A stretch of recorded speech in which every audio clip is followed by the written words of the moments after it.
तो दोस्तों आज के इस वीडियो में आपका स्वागत है। मैं हूं सिराज शर्मा और आज मैं आप लोगों के सामने ये वाला वीडियो लेके आया हूं। इस वीडियो में आप लोग देख सकते हैं रतन टाटा ने शादी क्यों नहीं की थी। वो कौन सी लड़की थी जिसके लिए रतन टाटा ने शादी नहीं की।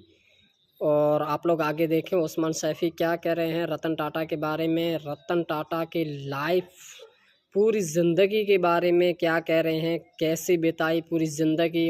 और ये वीडियो मैंने उस्मान सैफी यूट्यूब चैनल से निकाला है, आप लोग देख लीजिए। और मैं डिस्क्रिप्शन में उसकी लिंक दे दूंगा ओरिजिनल वीडियो की, आप लोग देख लीजिए उस्मान सैफी यूट्यूब चैनल पे।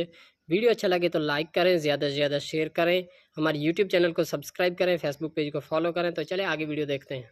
ये बात साल 1962 की है। रतन टाटा जी अमेरिका में पढ़ाई करने के लिए गए थे और इसी बीच में एक अंग्रेज लड़की से उन्हें प्यार हो जाता है। हालांकि अंग्रेज लड़की भी उन्हें उतना ही प्यार करती है और वो दोनों फैसला लेते हैं कि शादी कर लेते हैं।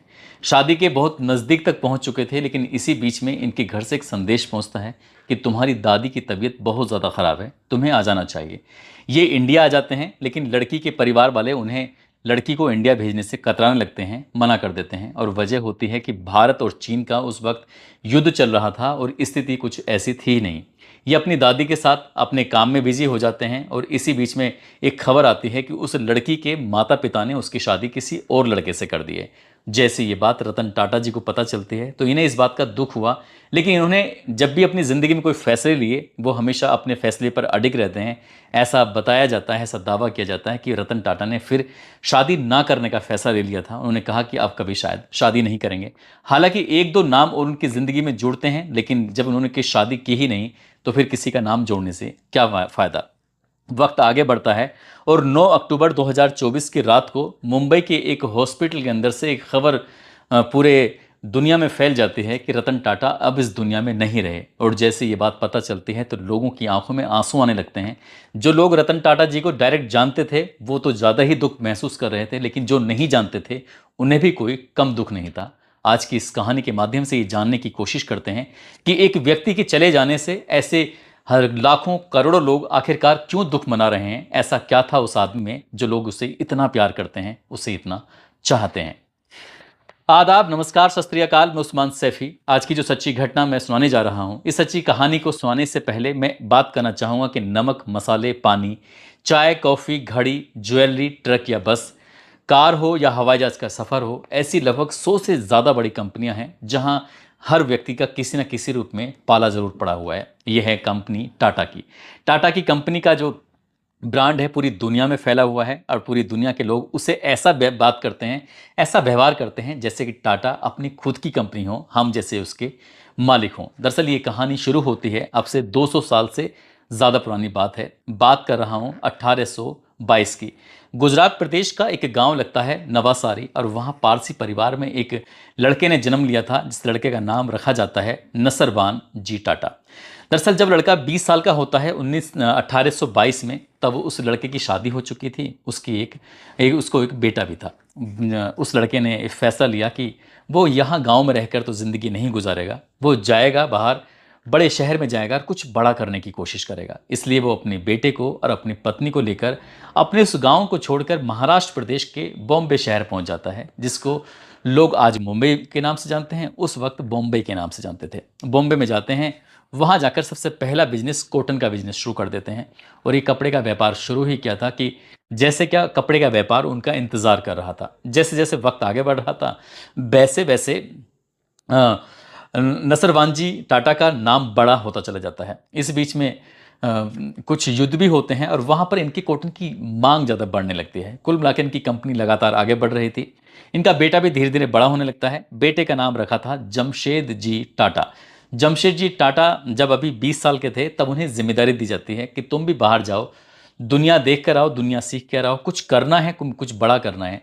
तो जैसा जोश उनके पिता नसरवान जी टाटा में था, उससे कहीं ज़्यादा जोश उनके बेटे जमशेद जी टाटा में था। वो पहले अपना सफ़र हांगकांग का करते हैं, हांगकांग के बाद लंदन जाते हैं, लंदन के बाद इंडिया के अलग अलग हिस्सों में जाते हैं, वहाँ जाकर अपनी कंपनियाँ खोलना शुरू कर देते हैं। कॉटन के व्यापार से कहानी शुरू होती है, उसके बाद फिर वो स्टील का व्यापार में चले जाते हैं और धीरे धीरे करके ऐसे ही वक्त आगे बढ़ रहा था, इनका नाम भी बड़ा हो रहा था। अब ये सेठ लोगों में इनकी गिनती होती थी। इन्हें लोग दूर से देखते जानने लगते थे, पहचानने लगते थे। जमशेद जी टाटा एक बार साल 1989 की ये 1889 की ये बात है। महाराष्ट्र प्रदेश के बॉम्बे शहर में एक इलाका है काला घोड़ा, वहाँ पर एक होटल लगता है ओटसन्स होटल में जाना था इनको अपने बच्चों के साथ, परिवार के साथ, लेकिन दरबार ने इनको होटल में जाने से रोक दिया। कहता है कि यहाँ पर सिर्फ यूरोपियन ही अंदर जा सकते हैं, किसी इंडियन को अंदर जाने की अनुमति नहीं है। इन्होंने अपने बारे में बताया कि इनका नाम बहुत बड़ा है, ये बड़े आदमी हैं, तो इन्हें अंदर क्यों नहीं जाने दी जा रहा। लेकिन होटल के कुछ रूल्स थे, रेगुलेशन थे। उन्होंने साफ साफ कहा कि यहाँ पर सिर्फ यूरोपियन ही अंदर आ सकते हैं, कोई इंडियन अंदर नहीं आएगा। और इस दिन इन्होंने यानी कि जमशेद जी टाटा ने कसम खाई थी कि वो एक ऐसा होटल बनाएंगे जिस होटल की गूंज न केवल इंडिया में होगी बल्कि पूरी दुनिया में इसकी गूंज होगी।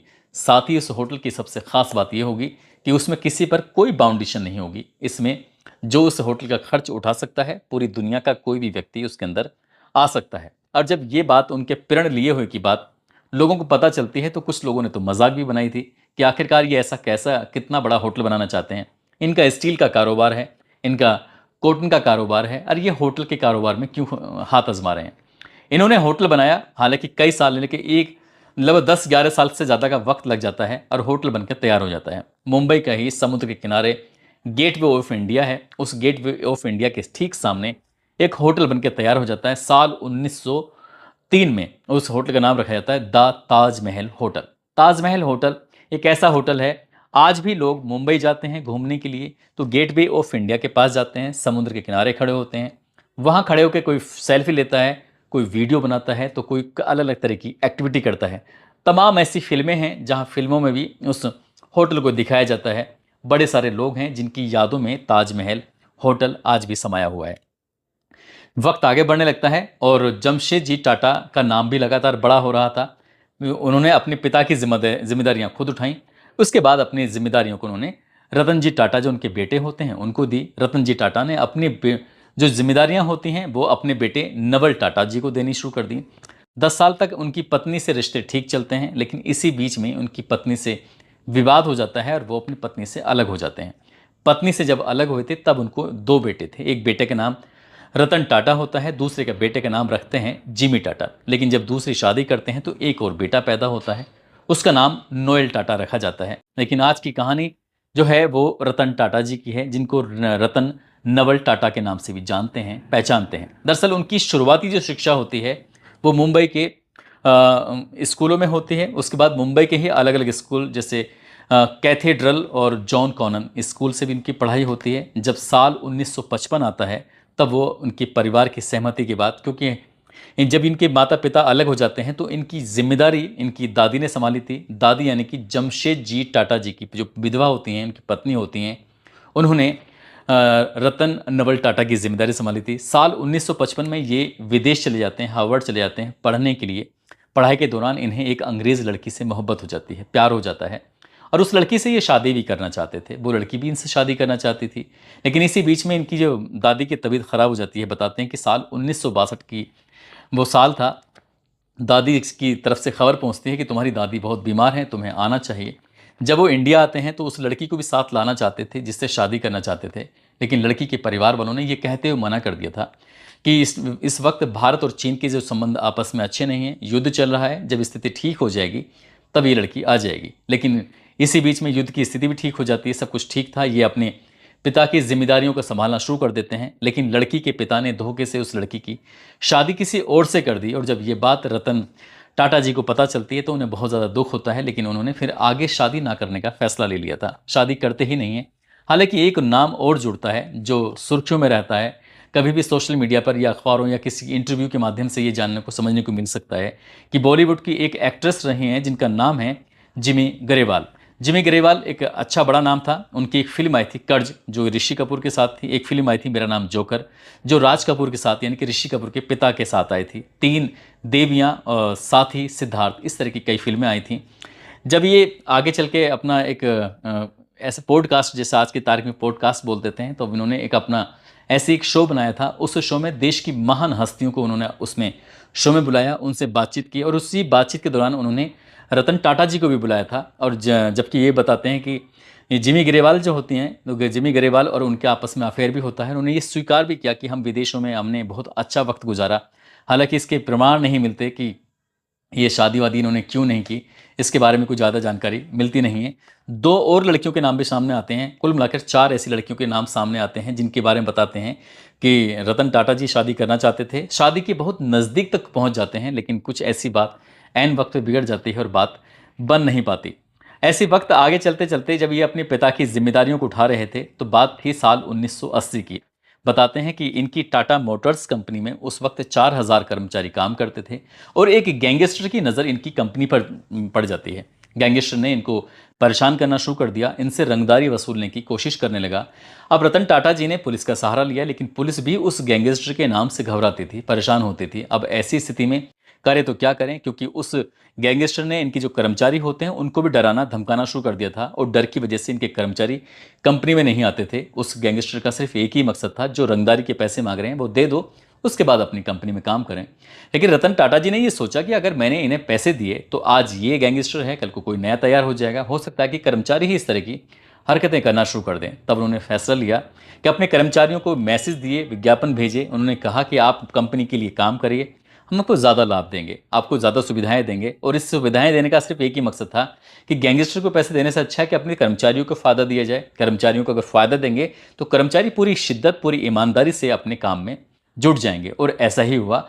रतन टाटा जी ने जो सोचा था ठीक वैसे ही होता है, कर्मचारी काम पर लौट आते हैं। और जब गैंगस्टर ने परेशान करना शुरू किया, पुलिस ने फिर इनकी मदद की, पुलिस ने उसको जेल भेज दिया। वो जेल जब जाता है और छूट कर वापस लौट कर आता है तो बताते हैं कि उसने कसम खाई थी कि वो रतन टाटा जी को छोड़ेगा नहीं, लेकिन उसके अंदर इतनी हिम्मत नहीं थी, वो अपने इस मकसद में कामयाब नहीं हो पाता है। वक्त का पहिया आगे बढ़ रहा था, इनकी कंपनियां लगातार आगे बढ़ रही थी। ये हर बार कोई ना कोई नया प्लान करते थे और कंपनी में हाथ आजमाते चले जाते हैं। 1-2 कंपनी से शुरुआत किया, 20-30 इस तरह से कंपनियां इनकी होने शुरू हो जाती हैं। बस साल 1998 की बात है, इन्होंने एक ऐसी कार लॉन्च की थी, उस कार की धूम पूरे इंडिया में फैल जाती है। कार का नाम रखते हैं इंडिका, इंडिका कार का नाम रखते हैं। और कंपनी को जिस तरह से ये बढ़ा के बनाते हैं, लेकिन उस हिसाब से ये कार जो इतना ग्रो नहीं कर पाई, पब्लिक के दिमाग में नहीं चढ़ पाई और इनको लगता है कि शायद इसकी वजह से बहुत ज़्यादा लॉस हो रहा है। इसलिए इस कंपनी के विज़न को ये बेचना चाहते थे ताकि विदेशी कोई इस कंपनी का विज़न को ले और ये इसके साथ मिलकर काम करें। लेकिन जब विदेशी कंपनी आती है, बिल फोर्ड, जो फोर्ड कंपनी है उसके मालिक बिल फोर्ड मुंबई में इनसे मीटिंग करते हैं और मीटिंग करने के बाद मीटिंग के दौरान ही कुछ इनकी बेइज्जती कर देते हैं। बेइज्जती कुछ ऐसी कि रतन टाटा जी, जब आपको इसके बारे में कुछ समझ नहीं थी, आपको इसके काका गा के बारे में कुछ पता ही नहीं था, तो आपको ये कंपनी बनानी नहीं चाहिए थी, आपको ये कार बनानी नहीं चाहिए थी। हम इसे खरीद कर आप पर एहसान कर रहे हैं। इस तरह की बात थी। जब अपने घर जा रहे थे कार से, तब उन्हें जाते जाते ख्याल आता है कि ये बहुत बड़ी बात करके गया है, बेइज्जती करके गया है। तभी वो फैसला लेते हैं कि चाहे इससे कितना ही नुकसान हो जाए, इंडिका कार का जो विजन है वो बिल्कुल भी नहीं बेचेंगे। और उन्होंने अपनी कार का विजन बेचने से साफ इनकार कर दिया। बिल फोर्ड को मायूस होकर वापस जाना पड़ा और ये अपने काम में लग जाते हैं। अलग अलग कंपनियों में हाथ आजमाना शुरू कर देते हैं, चाहे नमक हो, चाहे ज्वेलरी हो। तनिष्क ब्रांड इन्हीं का है, और ताजमहल होटल हो या फिर ताजमहल की चाय हो, इस तरह के बहुत सारे ब्रांड हैं जो 100 से ज़्यादा कंपनियां इनकी बन चुकी थीं। वक्त का पहिया आगे बढ़ा था और वक्त का पहिया जैसा आगे बढ़ता है, साल 2008 में फोर्ड कंपनी का दिवालिया निकल जाता है।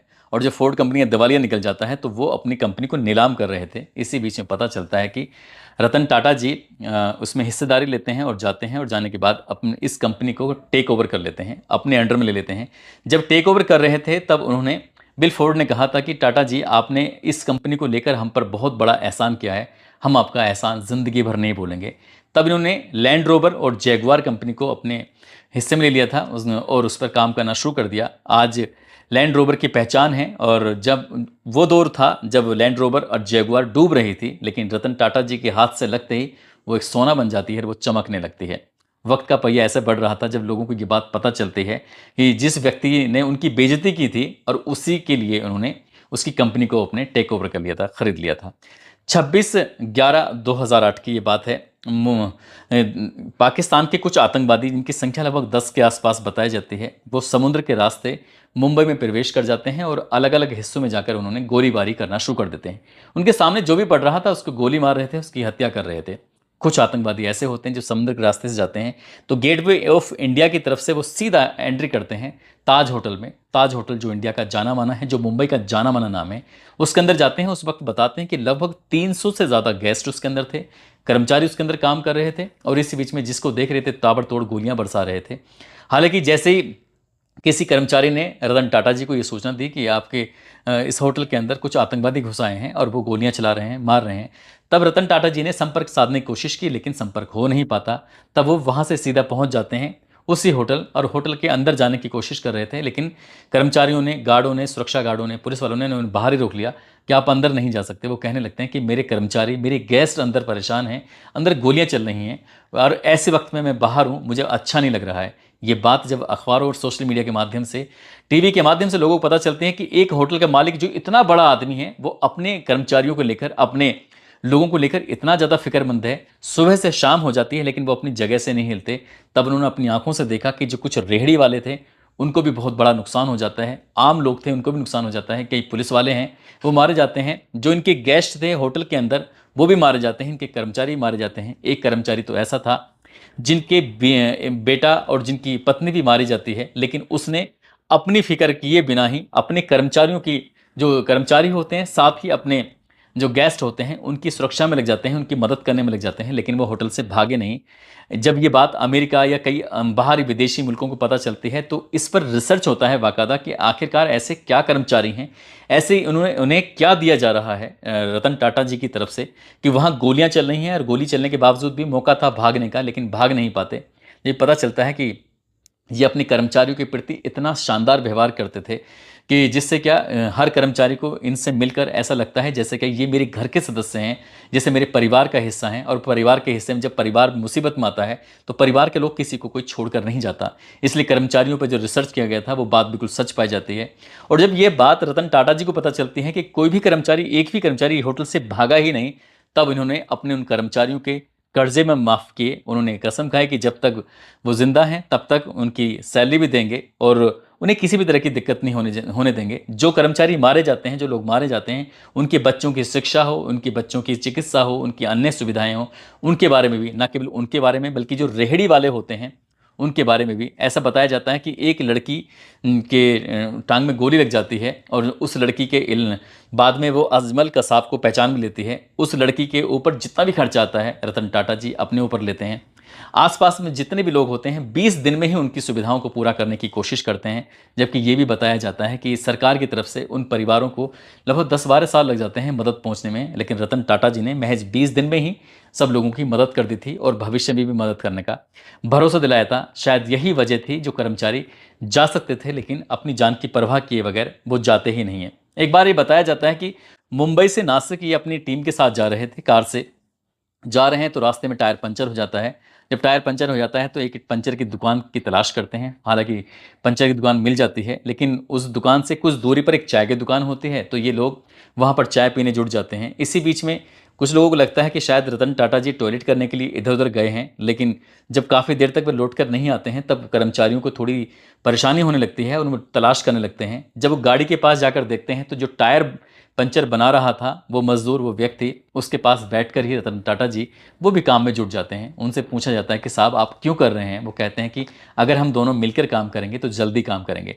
ये बात जब बाकी कर्मचारियों को पता चलती है तो उन्हें बड़ा आश्चर्य हुआ था कि इतना बड़ा आदमी होने के बावजूद भी वो कितनी सादगी के साथ रहते हैं। ऐसे ही इनका एक और किस्सा है। अक्टूबर 2016 का उन्हें ग्वालियर बुलाया जाता है कि स्कूल में गेस्ट लेक्चर के लिए।